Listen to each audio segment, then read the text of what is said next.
Welcome back to the channel, and I'm just going to show you today my baby snakes from this year that are holdbacks, or indeed stuff that I've bought in, such as this gorgeous young mangrove snake, mind my face, to make up a pair with my large grown on female that's already here. She's now touching 6 feet long. This little guy maybe just over 12 inches. So let me just show you his rearing up. Oh, the reach on these things are so big. Whoa. Yeah, he's pointing the wrong way. It's pretty good for the camera. Just pack it up, you. So let me show you some of the small stuff that I myself are growing up to make up pairs. There's actually a couple of snakes missing from this list that I'll show you in good time. But for now, enjoy these little tiddlers. I'll talk over or voice over and just tell you a little bit about them and why they're here. You are so cheeky. So here we are. Now this is how breeders tend to keep the little baby mangrove hatchlings, and it's how I've carried on keeping this one since picking up from a great guy called Matthew. Now this snake is incredibly beautiful, as mangrove snakes are, and they just get bigger and better and glossier.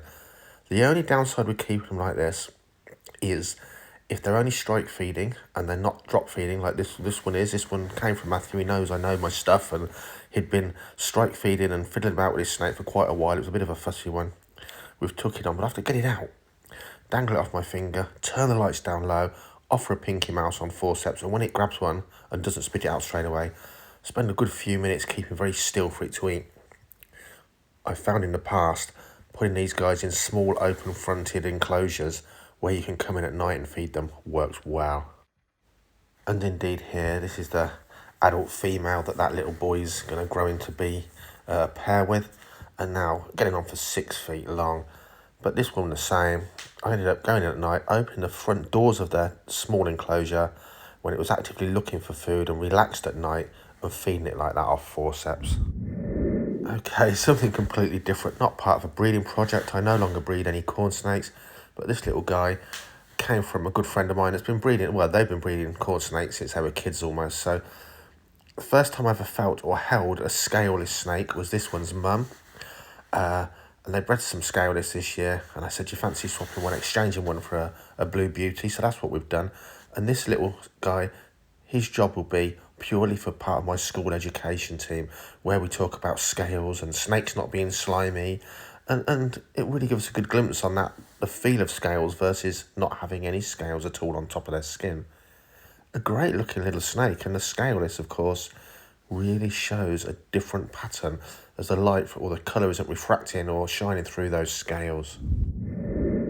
Now, whilst at Matthew's, who is a very well-known person within the animal world, not just snakes and snake breeding, whilst at Matthew's collecting that little mangrove snake, I kind of spotted a lovely pair of adult Ridley's cave racers in an enclosure, and very foolishly said, oh, have you produced any of these this year? Matthew replied, yes, I've got a few left on the shelves, or rather, there's a few left to go. There's an odd male still not taken. Yeah, far too much temptation, and this is stunning. I said I'd never get any other beauty snakes. I keep and breed blue beauties, but I think this will be the first of a pair that will go on to be part of our breeding project here in the future. The iridescence on its head and those glowing colours actually make it very different from the blue beauty snake in many ways. Look at the bright coloured tongue. So this just, yeah, head and heart, I don't know, but this little snake and its parents really did blow my mind, and I thought, yeah, I wouldn't mind having one of these, or should we say a pair eventually, in the collection here. What a stunning snake. And this is just ambient room lighting. Imagine if this was really set up, filmed under really, really good lighting. Wow. Now this little guy, this little female black-tailed cribo, yeah, a bit of a handful for keeping still. So it took quite a bit of clips just to put this clip together. Very different. If you saw my recent video of my yellow-tailed cribos, I described how they run through your hands and are always on the go. The blacktails, although they are a bit runny at this side, a little bit nervous, very much mould around your hands and a much more tactile snake to handle. Many people would say these are their favourite pet type of all the Drymarchon species. Wonderful, wonderful species. Lovely blacktail. So this again is a smooth line. These are from Dave over at Rainforest Exotics. The pair for this one's already now 5 feet long.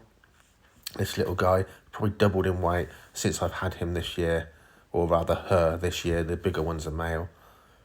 But really, really beautiful snakes to work with. And they're unrelated pairs.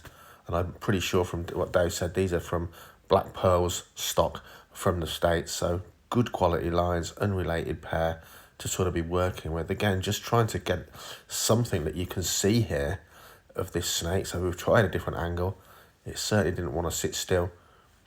You can see the adult mangrove snake there. Obviously there's glass between them, but he's come out to see what's going on. And maybe seeing if there's a potential snack on the horizon. Drymarchon, if you can get your hands on any Drymarchon species, you will not regret it. Stunners. Okay, here's a couple of snakes that I'm holding back. Not brought in, bred by me in 2023. And at the time of recording this, I've still got 2 of these available. Now, before the electricity crisis of last year, I could have sold as many bull snakes as I bred here for £150 each. And they literally as many as I could have bred. Since then, the market dropped away with people terrified of spending money on reptiles at a much lower cost. It's crazy, but for sure I'm going to keep myself a couple of these beauties back, a pair back, to give me future breeding options with this wonderful species. Their dad's a genuine 7 foot plus bull snake. They're gentle giants and they are absolutely full of character. I really love bull snakes. They're a real classic big colubrid. Spicy and kind of feisty when they're small, terrified of everything and bluff and defend as best they can. But look at this, what a beautiful creature. The North American bull snake. Bigger and stockier than many a pine snake, that's for sure. But very, very closely related things. And quite a bit of variety when you breed these, even from normal looking parents. Bit of variety. Rather a lot brighter in colour. So I breed quite a few Pueblan milk snakes every year. This has been a real one clutch year again. The market's sort of not there. People terrified about their electricity costs. So just one pairing. And look at this lovely apricot. And this one, such vibrant reds, really glowing red. I thought I'll keep this one back. It's a female. I've got a holdback male from last year. So I'm going to keep this girl back. And again, it gives me future breeding options 3 or 4 years down the line for sure. At the end of the day, the snakes I'm breeding from, some of them like the mum for this one, they're well over a decade old. So you kind of, if you're going to want to work with a species and continue, I don't want lots of them, I don't want all different morphs, but I kind of think I always want Pueblan milk snakes in my life. They're such beautiful things.